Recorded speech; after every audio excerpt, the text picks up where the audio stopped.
السلام علیکم۔ کراچی میں 65 سالہ شہری کے قتل کیس میں سنسنیخیز انکشافات۔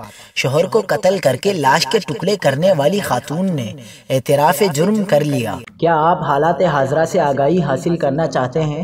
خبر کے پیچھے چھپے اصل حقائق جاننا چاہتے ہیں تو ابھی سبسکرائب کیجئے جلمل پاکستان کو اور ساتھ ہی گھنٹی کے نشان پر کلک کر دیں۔ آپ کو بتاتے چلیں کہ صدر میں 4 روز قبل قتل کیے گئے شیخ سہیل کے کیس کی تفتیش میں سنسنیخیز انکشافات سامنے آ رہے ہیں۔ تفتیشی حکام کا کہنا ہے کہ شیخ سہیل اور گرفتار خاتون رباب عرف آسما نے 2013 میں شادی کی تھی۔ خاتون اور اس کا شوہر 7 سال سے آئس کا نشہ کر رہے تھے۔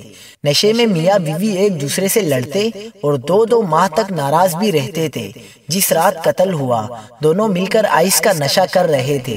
خاتون حد سے زیادہ نشہ کر چکی تھی، تاہم مقتول نشہ کرتا رہا اور باہر آتا جاتا رہا، جس پر سکون سے بیٹھ کر نشہ نہ کرنے پر جھگڑا شروع ہوا۔ نشے میں خاتون نے شوہر کو تھپڑ مارا اور پھر اسی دوران خاتون نے شوہر کے سر پر لوہے کی روڈ ماری جس سے خون نکلنے لگا۔ خاتون شوہر کا خون صاف کرنے لگی۔